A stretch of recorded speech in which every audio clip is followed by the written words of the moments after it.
just found this crawling under our table. He's crawling? It's your first time! He's a prodigy. He's amazing. Grown-ups 2, Neighbors 2, Horrible Bosses 2, Zoolander 2. What do all these movies have in common? Besides being comedies and being sequels, either the originals were decent or they were actually really very funny original movies. Whether it was because of the acting, because of the comedy, because of the stories, or even the chemistry of the cast, whatever it was, those movies worked. And then you go ahead and actually have the studios bring back that same cast and they try to catch lightning in a bottle once again. And they flamed out. Vacation Friends 2 has the opportunity to do something similar. Although the bar isn't quite as high as the aforementioned movies, the studio and actors attempt to make a sequel that is warranted to its budget.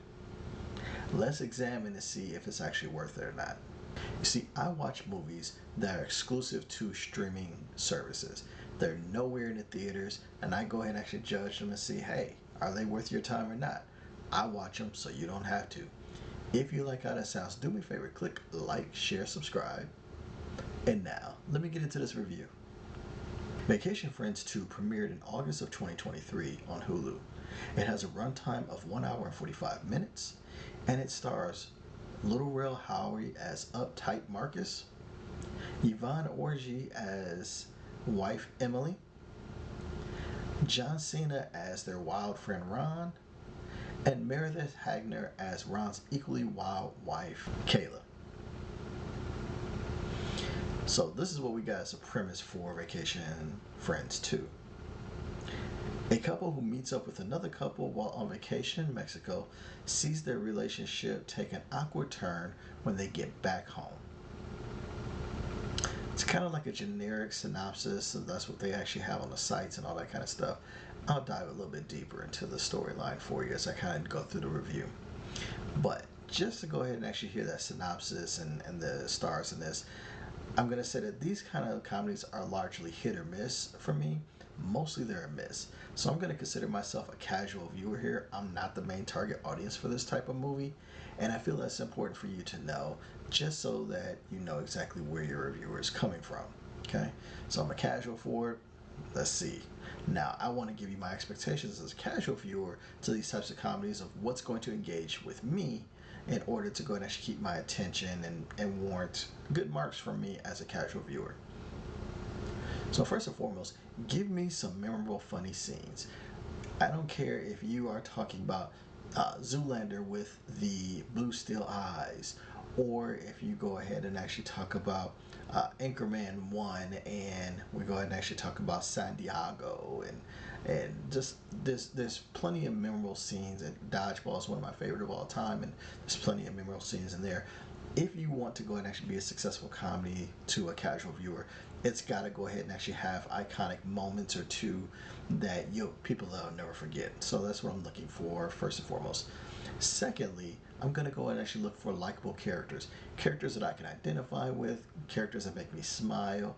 Sometimes they're endearing, sometimes they're empathetic, sometimes they're so raunchy or obtuse or whatever, but you really like those characters. Whatever the case may be, you have to go ahead and actually have me buy into them as a casual viewer.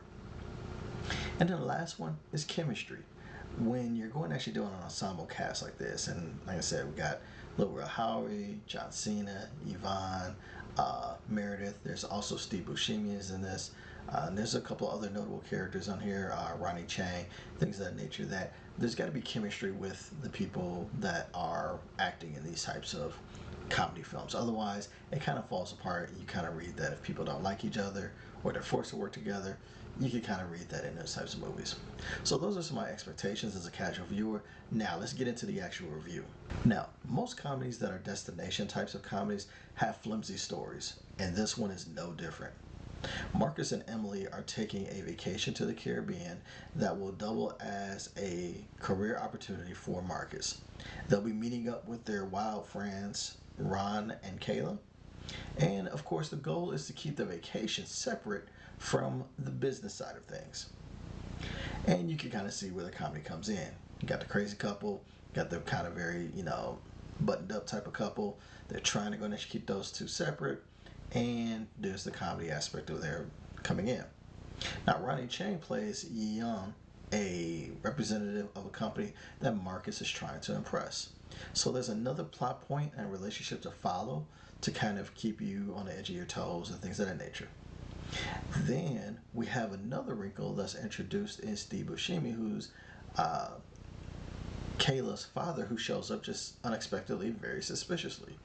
And so he goes and actually carries a whole nother plot point, storyline, what have you, that's in the film as well. And yet another subplot that's going on is Carlos Santos plays Murillo, a friend of both of the couples, but he's only there because he's babysitting Ron and Kayla's baby. And he also wants to attract a mate and stuff like that. And he's kind of like supposed to be kind of like putting out this projection of kind of like a fatherly type of figure for the baby and stuff. It's a weird role, but all these various different subplots are going and actually thrown into this particular movie. So my opinion of all these threads is that they added characters and plots because they had such a paper thin main story that they hadn't fully fleshed out, and they didn't have enough to go and actually warrant a full runtime.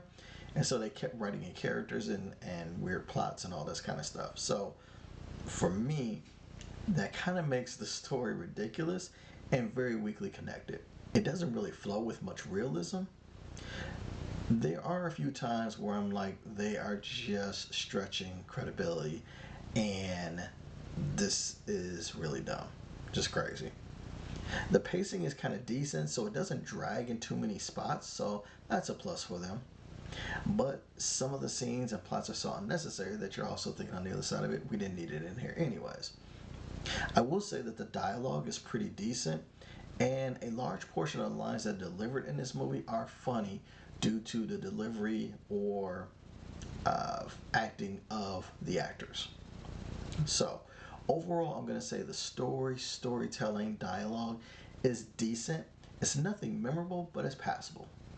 Now, for the acting, first and foremost, Lou Real Howery kind of continues to be a support character role actor, at least from my perspective. Even in a movie that seems to be meant where he's supposed to be the star, he's just okay in some scenes, and he can be humorous, but he's nothing that's laugh out loud funny, and that's what you kind of want from your star actor in this type of comedy. Yvonne Orji is playing his wife is a bit better, and she actually has a couple of good scenes that kind of make you smile, and you kind of are endeared to her a little bit as his wife. This movie really shines with Ron and Kayla's characters when they're on screen, especially Kayla. She is hilarious, but they're given more to work with, and they really go to work with it. There's just some hilarious scenes, dialogue, what have you, that they go and actually go for it. They made the movie funny in a lot of different ways. I gotta feel that there's probably a whole bunch of blooper reels where they did a bunch of ad libs and mess ups and things like that that were probably funnier than what you even get into the movie in there. So I really like that couple and what they went actually brought on the screen. They had very good chemistry. I didn't really like Steve Buscemi's character, and that's saying something because somebody with Steve Buscemi's uh, acting skills or what have you, you would think that because he can do comedy, he can do very much drama and things like that, but his character just, it wasn't horrible, but it wasn't memorable to me, and so it's kind of like a throwaway, like for somebody of his gravitas. It just seems like a character that he didn't really have to go and actually play. The rest of the cast was okay, but there's no standouts. It was just all right. So overall, the comedic acting was slightly above average, largely due to Cena and Hagner's performances on there. Some other thoughts before I give you my final verdict. Now, I think the studio made the right call to release this as a streaming movie because it has a so-so main story, unnecessary and mostly uninteresting subplots, competent acting. What sets this up as being a notch above a bargain bin material is the characters of Ron and Kayla. Their ridiculousness and chemistry help the movie out a lot to make it be watchable. So those are my thoughts. Those are my reviews. Let me give you my verdict. For all audiences, whether you are a main target audience member and that you love John Cena or Laurel Howery, or you really like these types of ensemble cast destination comedies, or you're a casual viewer like myself, I'm going to say everybody, throw it on your playlist to watch on one of those lazy afternoons or nights. This is a harmless comedy that you could watch with friends or folks that are really into ensemble cast comedies. You'll get some laughs, some chuckles, but you will also forget most of it after a few hours. It's decent quality comedy, and if you're a fan of John Cena or Meredith Hagner, you'll be very much pleased. So again, for all audiences, go ahead and actually put that in your playlist to watch one afternoon, one night, or something like that when you can't really figure out what else to watch. But that's what I have for Vacation Friends 2, now showing on Hulu. Check it out. Did I throw up a lot? Your butthole threw up, bud. If you stayed on with me this entire time, you are awesome.